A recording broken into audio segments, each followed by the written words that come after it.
You're looking at the headstone of my grandmother's gravesite here at Grandview Cemetery in Glendale, California. Ethel Atkinson, we used to call her Grandma Accident as kids because we could never pronounce that correctly. Ethel was my dad's mother, and as you can see on her tombstone that her life ended in 1981. And you've heard me talk about her if you're a member of our church or you've known me very long. She had a great influence in my life and told me all about the stories of my dad as a young boy in South Dakota, one of which I'll share with you in a moment. But my grandmother was born in 1900, and I will never forget her birthday because she would tell me the story that when she was 19 years old, that she told a young man that she was 19 in the year 1919, born on December 19th. So 19 years old on the 19th of December in 1919. And the man responded by telling her, yeah, I suppose you were born at 19 o'clock as well. One of those impressionable stories you remember as a young boy. And she was here in Burbank, not too far from this cemetery. And I spent many days with her. She lived right below the church we attended, the First Assembly of God in Burbank. She was a wonderful Pentecostal believer. And the McCambridge Park pool that I pointed out to you in our last video, 2 videos ago, was maybe a mile, not quite, from her apartment. So on a hot summer day, as I was walking barefoot through the snow back home, I would stop at my grandma's house, and she made the best bologna meal sandwiches on Roman meal bread, and I would stop for a break on my way back home after a good full day swimming in that pool. She was very dear to me, loved the Lord, and was a wonderful mother, wonderful grandmother, and we were so blessed to have her. I remember the day my dad called in tears to say that she had passed because I didn't live that far from her, and she had been in the hospital for a while. And so I recount many happy memories with my grandmother Ethel, and my mom and the rest of the family does as well. One of the memories that she told me, and I lock away, is when she was raising her children in South Dakota, that my dad had a habit of sneaking out the upstairs window and sliding down the rain gutter when the train would go by. And I've been to that house when I was a young boy. It was still standing in Pierre, South Dakota. And there's a rich history of our family there. Some of the relatives even worked on Mount Rushmore. And she told me this story that he would do that. And one night she was out with one of the little ones that couldn't sleep and was holding this baby while the train was going by. And here comes my dad shimmering down the rain gutter, or the down water spout. And he didn't see her, and she reached out and smacked his behind, and he shimmied right back up there. And I think that was the last time he tried that. So we used to always hold that over on my dad. Great grandma stories are wonderful to bust your parents with if you have that opportunity. Not only did she have a great testimony, not only did she love the Lord, but she was so faithful to her church. Now, I grew up in a time when we would go to church Sunday morning and then come back for the Sunday evening service. We would be there Wednesday nights for the kids program, Royal Rangers and Missionettes, and other Bible studies as I continued on in high school and youth group events. It was the center of our life, and she was always there. How wonderful to have a grandmother at church. And so when she passed, it was a great loss.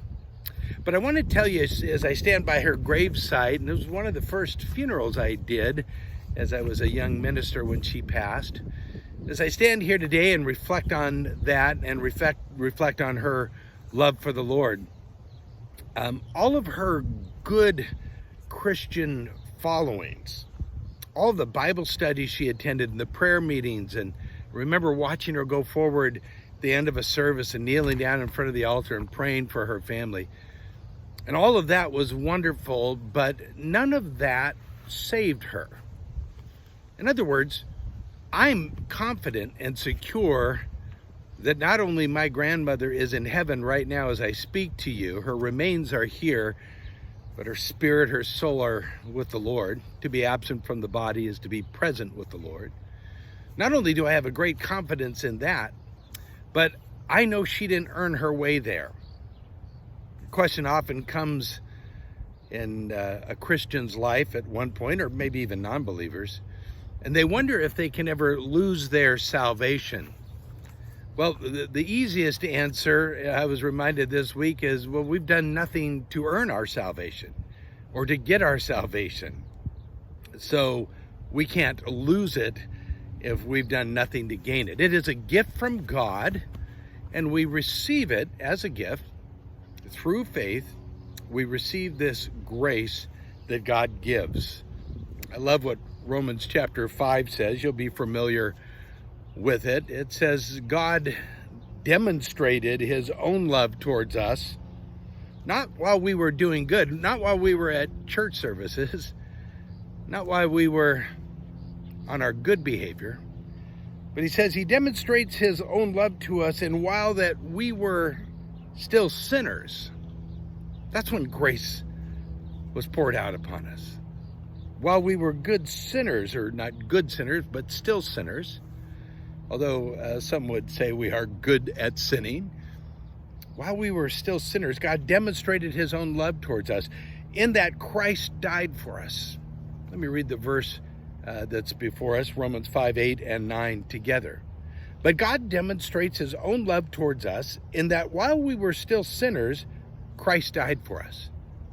Not while we were earning points or doing good, but while we were yet sinners. That's when Christ died. Much more then, having now been justified by his blood, the blood of the cross, we shall be saved from the wrath through him.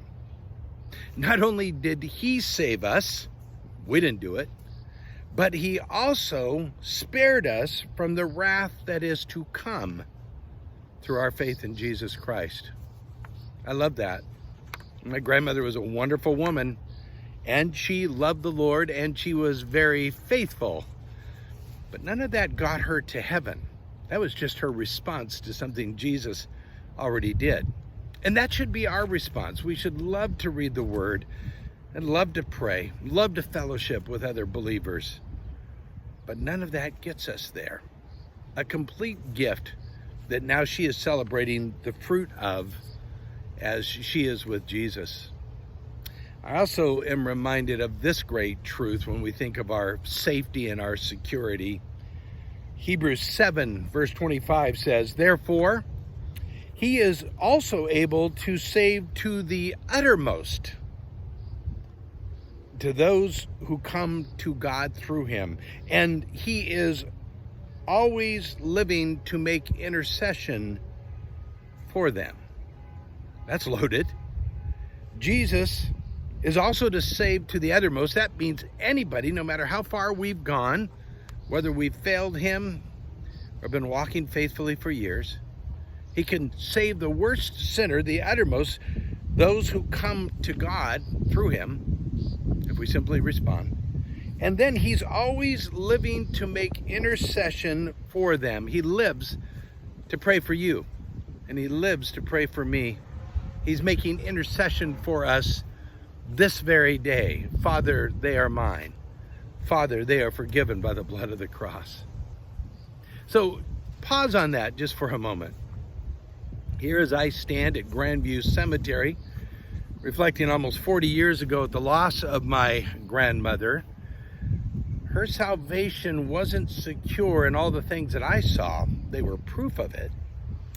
But her salvation was secured by Jesus Christ, the same one that saves you and the same one that saves me. I love that. Safety and security is something that's on our minds right now in a world that is crumbling, in a world that seems to make no sense. I sat up this morning and wondered, with all of the upheaval in our world, if someone would go after Mount Rushmore as they're knocking down and destroying so many things. I have family fingerprints on Mount Rushmore.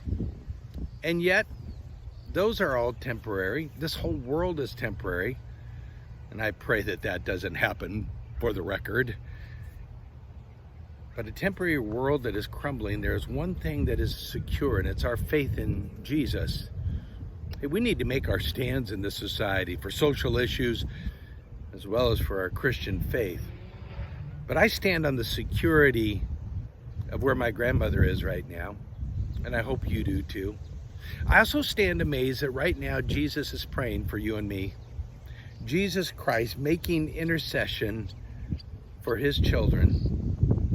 It reminds me, as much as I want to reflect my love to him, that it is Jesus that did all the work.